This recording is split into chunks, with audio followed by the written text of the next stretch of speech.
see, what's first? See, so you were a competitor, still are at heart, and then moved into coaching. What had you go from being a competitor to coaching competitors?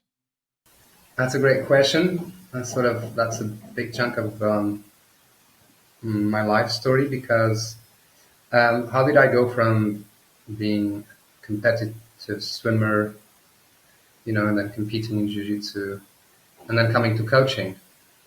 So the answer is my swimming path in the years I was training led me to always be fascinated with the athleticism. I love to witness, high levels of performance in human beings because I think there's something extremely beautiful about that. That's a type of human expression. Um, and so that passion that I always had for performance, together with a very curious eye into um, the training methodologies and how is it possible that my coach could get us, his athletes, to peak in the right moment. That was something that fascinated me because we would have like two peaks in the season. So it started in September. March would be the winter championship. So you would want to peak there and then you want to peak at the end of July or beginning of August for the summer nationals, you know. So those are two main peaks, and this used to fascinate me. Like, how is it that he gets that? How is it that the way he prescribes his training load to us gets us there? So, so this was part of my passion. It was always there. So as I grew up as a swimmer, like this was something that I kept, being curious about and feeling very interested. So my desire was to study sports.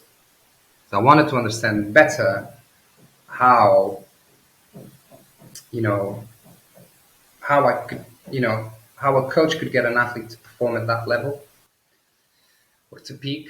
So this was a big part of my curiosity. So it made sense to me when I moved, when I went into university to go study sports science.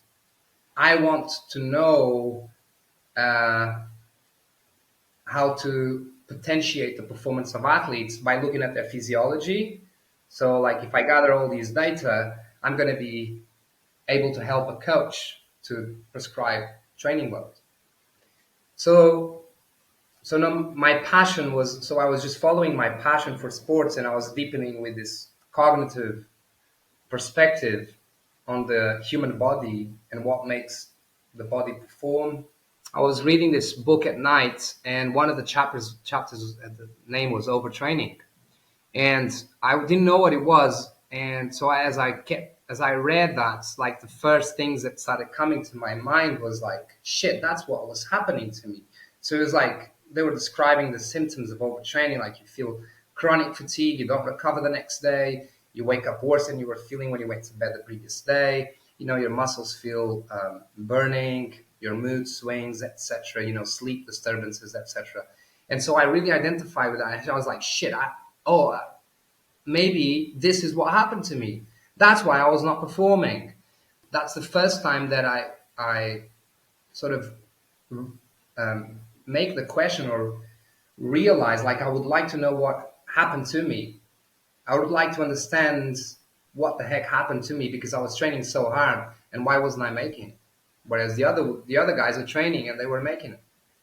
So there's not just the physiology, there's there's the relationships with the coach and there's, the emotions and all this. And that started questioning. It's like, yeah, my relationship with my father was terrible.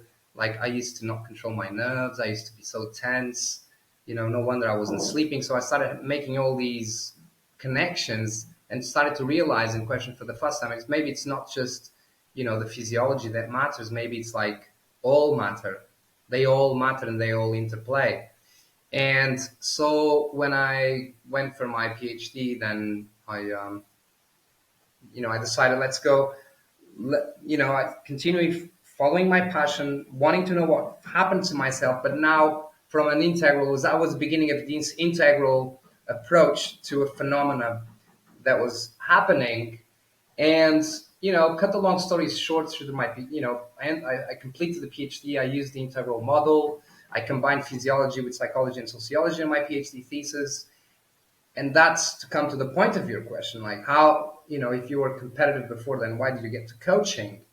So I felt that when I finished my PhD, neither psychology or qualitative methods had given me a solid framework to work with human beings like athletes. And why I wanted to work with human beings now, at the end of my PhD, I wanted to help them recover from overtraining, or I wanted to prevent overtraining by optimizing training. So taking away the stresses, So if I could do that, then the athlete's going to perform better. That was my hypothesis. But I felt like psychology was very templated. It's just a template.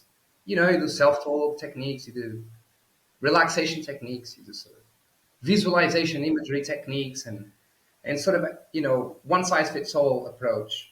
And I had an intuition that it couldn't be like that because I knew the stories of the different athletes, because I'd interviewed them, and they all had different complexities.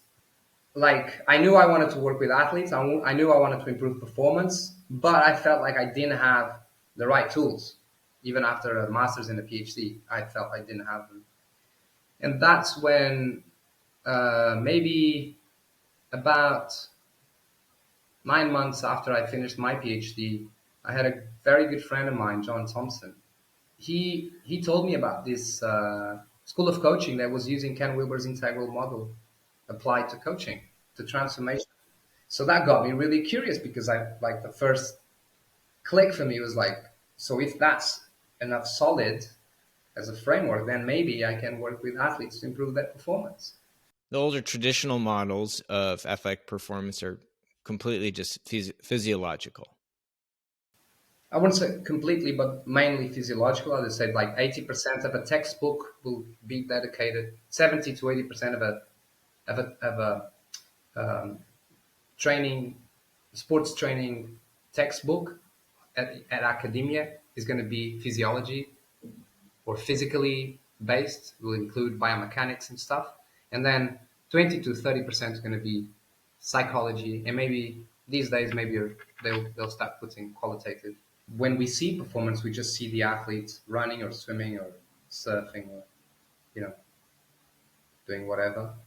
So we tend to associate performance only with what the human being is doing. And um, we, I think we naturally or unconsciously sort of neglect that the relationships and the perception of the relationships that the athlete takes when he competes makes no difference, has nothing to do, but it has so much to do.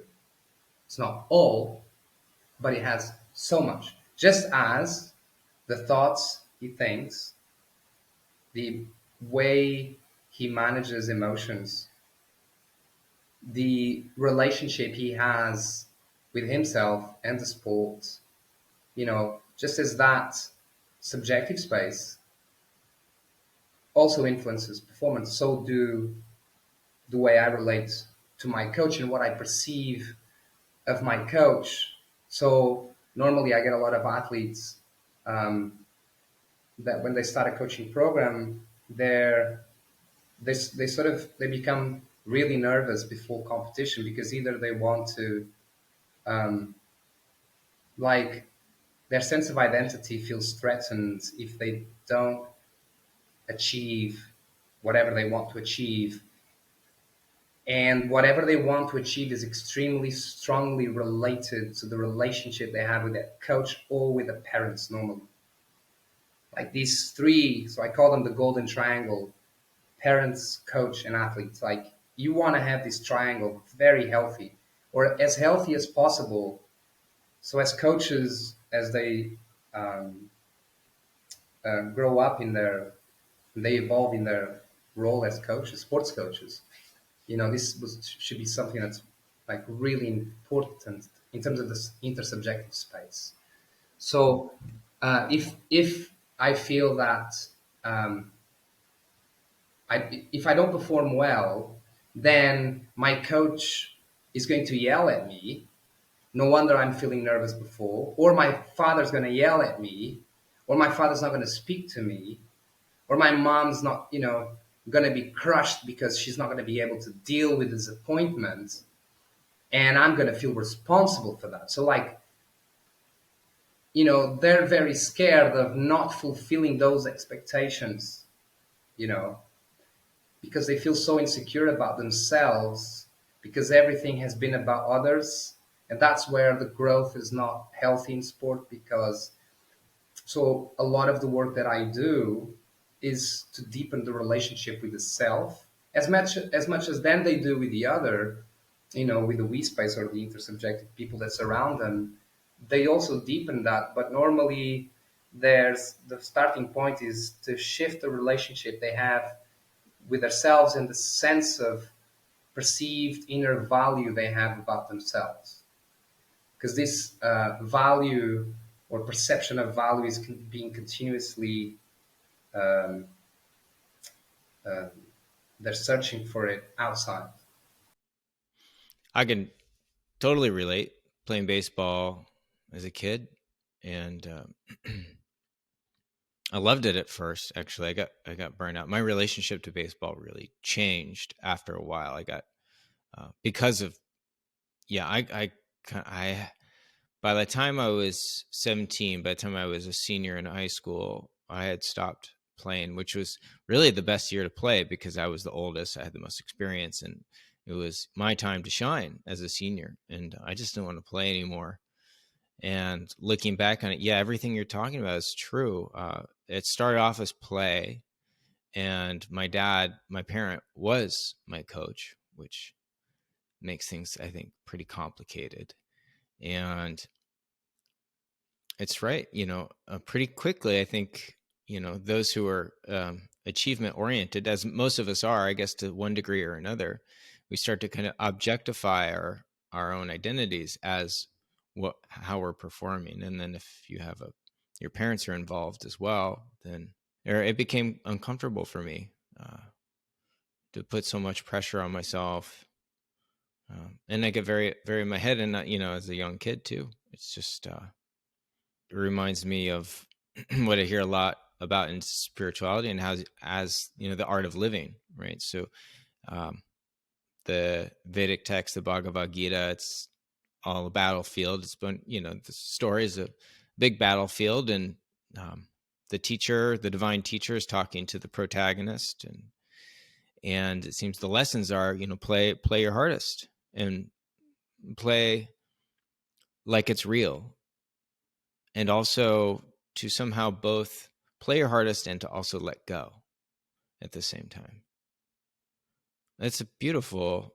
So that applies to sports, as I hear you saying it. Big time. Probably, and you coach poker players too, so it's not just physiological performance. Yeah, there's still a physiological repercussion going on there, but their heart rate is very low. Their heart rate doesn't peak, or they don't get like exhausted. Or I'll ask you. So there's probably a feedback loop. So in other words, if I'm playing poker, uh, and I'm stressed out, then my body gets stressed out. Right, all these physiological things happen, and then that feeds back into my psychological state, or my yeah, mental state. yeah, and so you lose assertiveness, you lose focus, you want to, you hesitate a lot, you doubt yourself, so you start to feel less confident that you know how to play at that level. So we're speaking at a very high level, and so it's the same. They just don't go on the same physical effort, but the thought processes and the experiences, um, the emotional sort of experiences and the thought processes can be quite similar. How does one go about having that perfect tension between, you know, playing your best and also not playing too much tension, not taking it too seriously, or uh, and maybe not serious is not the right polarity.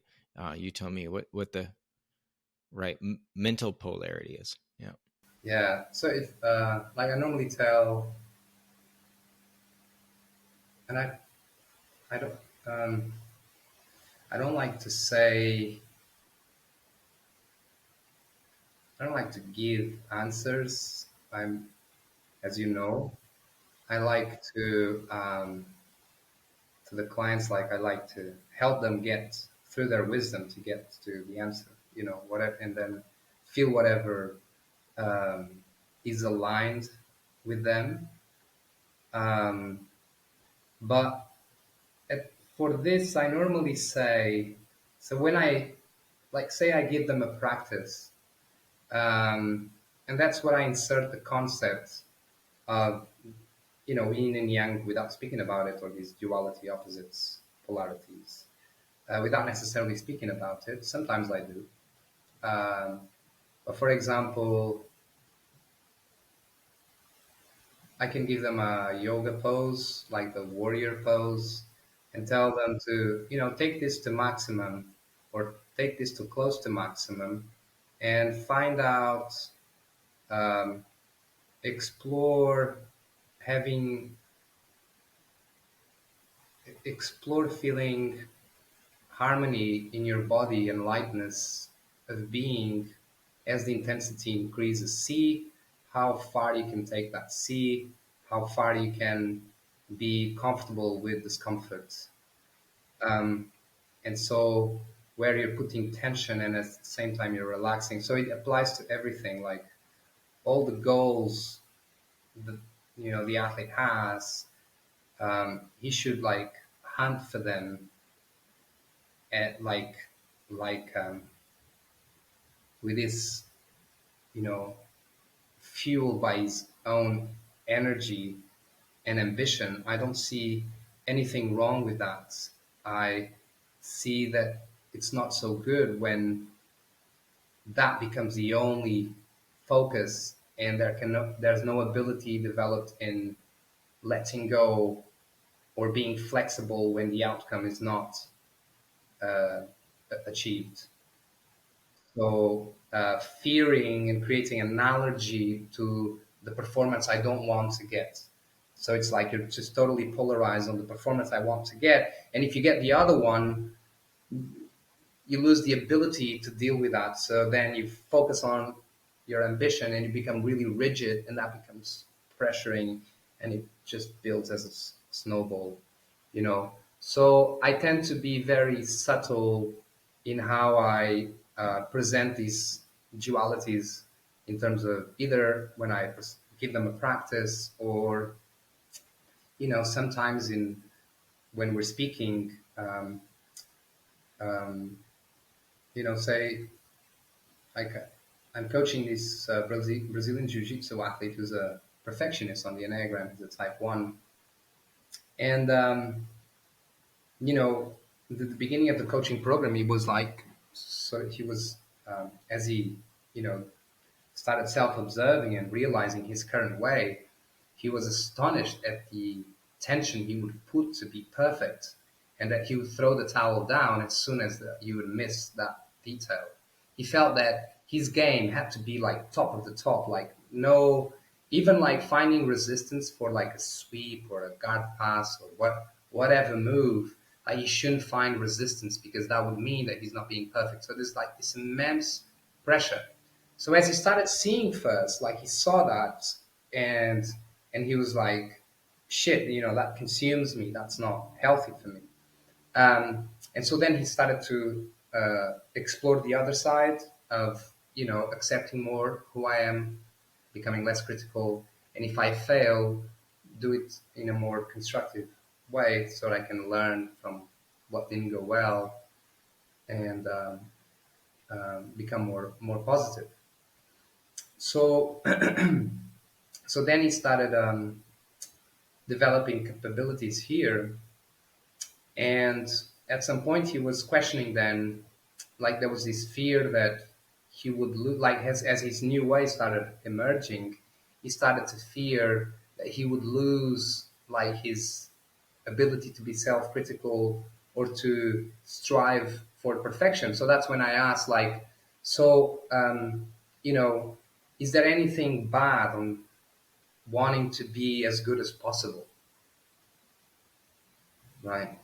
To which he said, "There's nothing like that's a great quality to want to be as best as possible, right?" So then it's the other side, like, so how can I also accept when I'm not as good as possible and I was less good as possible? How can I live in this art or this dance between these two dualities, right? So I feel that high performance sport will have to transform into something that resembles this much more conscious dance, metaphorically speaking, with the dualities that athletes experience. It's taken me 20 years of space between myself and the sport to actually have, I think, the presence of mind to go back and look and to see what I was doing, what I was doing wrong. In baseball, you get 3 strikes. And when I was up there from the beginning of it was like every pitch had to be the one. Every pitch was very high pressure situation. I needed to perform on that pitch when in reality I had 3. So looking back now, it's like, dude, you've got 3. You don't even have to swing at the first 2. It's like, it took me 20 years to realize, like, I don't have to swing if I don't want to swing, until I get to the third one. And like, I better start swinging, just in case it's another strike. But so it's just that it literally took me that time to get that space to see how much easier it would have been had I gone up to bat and I said, the first pitch, if I love it, only if I love it, am I swinging. The second pitch, only if I love it, I'll swing. And if I get to the third one, well, now it's survival. So how do you think at that age you could have learned that? Some self-talk would have been helpful. Had I, Right. it's like in some sense, it's impossible for me to answer that because like, how could I have done it differently? Well, I couldn't have because I was where I was. Mm-hmm. Mm-hmm. But the interesting thing is you're replying or you're answering on a first person individual solution. You're only looking at, oh, I could do self talk. Only if I was aware of. So this is the point. Um, what if you had someone asking you, how are you approaching your swings? And someone that would help you reflect because it's very hard. First, you're very young. Second, you want to please your dad. So already there, your chances of having the ability to self-reflect on something that you're struggling with at that age, very unlikely. If you're not going to have someone that's going to ask some important questions, that could be a sports coach, that could be a mental coach, or that could be a father, or a mentor or a friend. But normally, you need people that know what questions to ask because it's not easy for a sports coach because he hasn't had any training into the inner human dimension. So how could we make them responsible for not managing their players on the field? I mean, not to say that they have no responsibility whatsoever. I also don't agree with that, but it's really hard for them. Uh, it needs like the paradigm of sports needs to change. The sports paradigm until it keeps being approached more from the exterior quadrants. So the objective individual and the objective collective. We're not going to be able to um, see, sports be played at a higher level of consciousness with higher morals, higher respect, higher principles, higher values.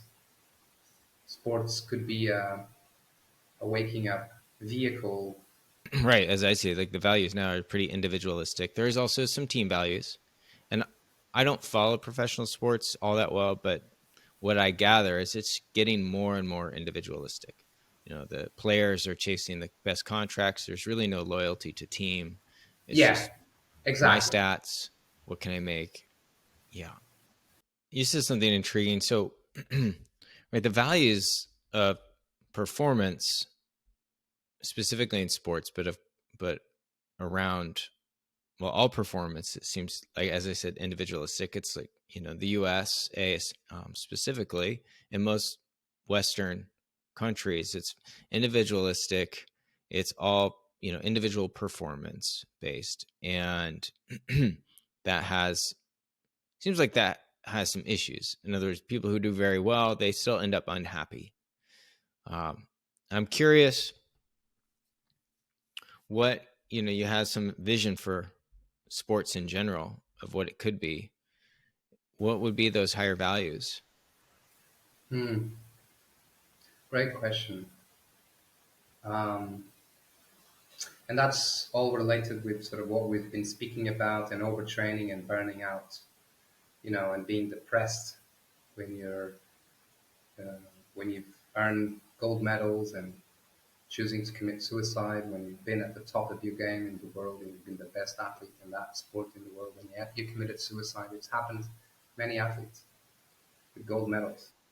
They chose to end their lives. So the higher values, I believe, is like your inner value. Um, this gets seriously neglected and bypassed because your value is equivalent just as to your performance, and that's it. So it's more like this machine, like, so the values that need to grow are like these human values. Yes, we are, you know, all different in many ways, but it's also important to recognize where we are the same in so many ways as well. So you see again this duality. Um, I definitely um, believe that spirituality um, on a more focused and applied manner is really important to elite sport as well, because when you're dealing with loss, um, because you didn't achieve your gold medal or the running time or the swimming time, whatever, when you deal with that loss, those moments, if dealt more maturely, they can really strengthen who you are as a human being, as an athlete. And these values are not Yeah. present of learning to deal with disappointment and loss. They are unique and immense opportunities for growth, and everyone's trying to avoid them. Um, and I'm not saying with this that you should preach for them and like want them. And I'm not saying that whatsoever. What I'm saying is don't create that allergy, because one, it's going to happen whether you have the allergy or not. So things are going to shift for the bad, and disappointment and loss is going to come whether you want it or not. So that's one point. Like you're doing something that's inevitably going to happen, so that's a waste of energy. You know. And two, you miss the opportunity because you're just the allergy doesn't allow you to see them, the wisdom hidden in the loss. And that's where it then touches spirituality, because it, for Yeah. me, it comes down to your sense of self the and who you are, and who am I if I don't play well, if I don't perform well. Ultimately, who am I? Who is this athlete? Um, so I think like these moral values, spiritual values, human values will be really important to be integrated. And Yeah. What I'm getting there is, if you're hyper focused on performance, you will actually not account for, and you will neglect anything that might seem like it would go contrary to performance. So any negative feelings, right? Because if I can stay one pointed on my performance, then that should serve in theory. But if I start allowing in emotion, the story is if I start allowing in other emotions that are conflicting, that, maybe I don't like what I'm doing, that would seem like that might just be subversive to my own performance. But in reality, it's, you're saying, being able to work with these feelings will increase your performance overall, That's but not just within the sport or the job, but your own expression and enjoyment of life, and it expands your sense of self. So you're no longer just identified with your performance. yes, that's it. All right. That's it. One last question for you.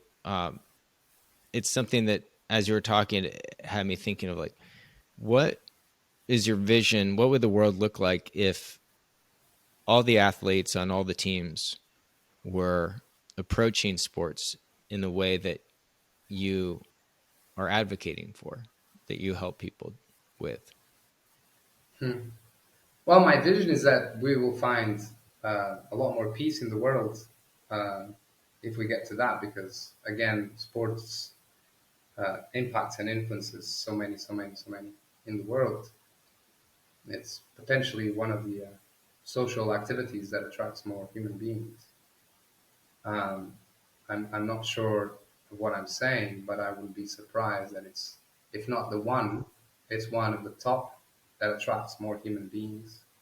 So if these types of messages that are more evolved and that carry more beauty, truth, and harmony, and that also um, potentiate what everyone is wanting, not just the performance, but the ones who are watching, like me, because I like to see performance. So I want to see humans perform ever better.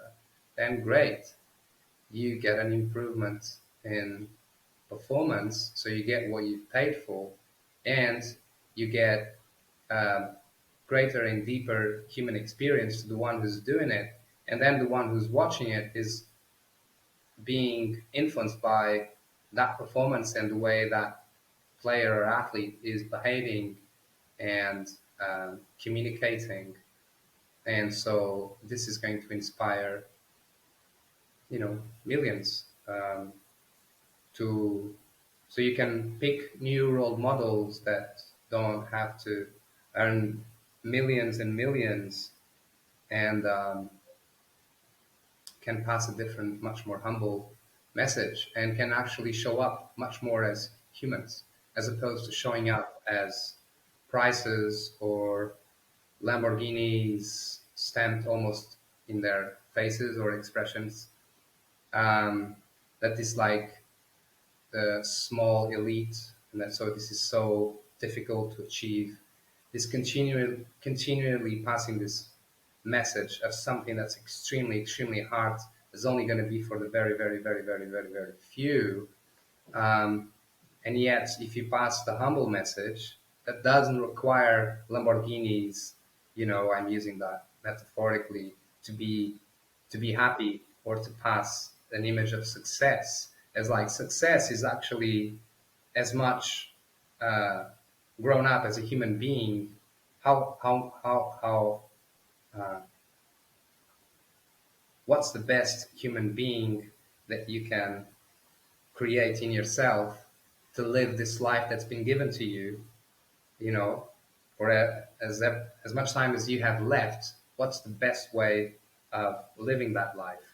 Right. So you being an integral coach, and integral means integration, which means including the polarities, right? So if I'm hearing you right, it's, we're not abandoning individualistic performance for some other values. In fact, it's still 100% performance, doing your best, being your best, and you don't have to abandon that, but we can expand the scope to also integrate other values as well. So not Yeah. just performance, but totally performance. Yes. Yeah, totally. And the thing is that when you do that, the expansion, I like your word, that part of the athlete, so that humanness of the athlete, that in itself is going to empower performance. So you're gonna end up with better performance. That's my hypothesis. Yes. Well, it sounds very plausible hypothesis, just relating to me and having three strikes. How much better would I performed if I wasn't so stressed about the first pitch? Yeah, awesome. And so you explicitly are, or you're literally coaching high performance athletes. I also coach life coaching programs, but mainly athletes. Yeah, right. So you coach me, and I'm not an athlete, but the athletic metaphors, the whole approach still applies. And so now you're working actually. You've got 10 years and 3,000 hours as a coach. And so now you're working with Amazon, right? Working with Hmm. teams. Yes, South America, Central and South America. And if I'm not wrong, it's really no different than working with uh, a competitive athlete. Yeah, I wouldn't say it's no different, but I would say it carries a lot of similarities. Same things are at stake, like my value, my success, the money, the status, my image in front of others, my boss. Yes, like the dynamics are very similar. But again, they don't get exhausted like the poker players. So it's similar. Well, those guys are up all night, right? And having drinks, and Right. that Yeah. whole that whole environment is pretty intense on the It's not. physiology. Yeah. Yeah. Yeah, it's not geared towards fitness freaks, that's for sure. So, uh, well, awesome. So, how if so you do work with occasionally with individuals, and if somebody wanted to work with you or they wanted to read some of your articles or learn more about you, how would they do that? Well, best way would be to find me on Instagram at mental coaching for sports, at four as the number four, mental coaching for sports, and then my website. It's NM. Those are my initials, much. So NM mentalcoaching.com. That's my site. That'll be the best way. But Instagram is where I publish the most, and LinkedIn. You can find me on LinkedIn as well. Awesome. Anything we missed? Oh, I love that. I'm sure, like we could continue. There's so much to speak about in this themes, right? But Yeah. it was awesome.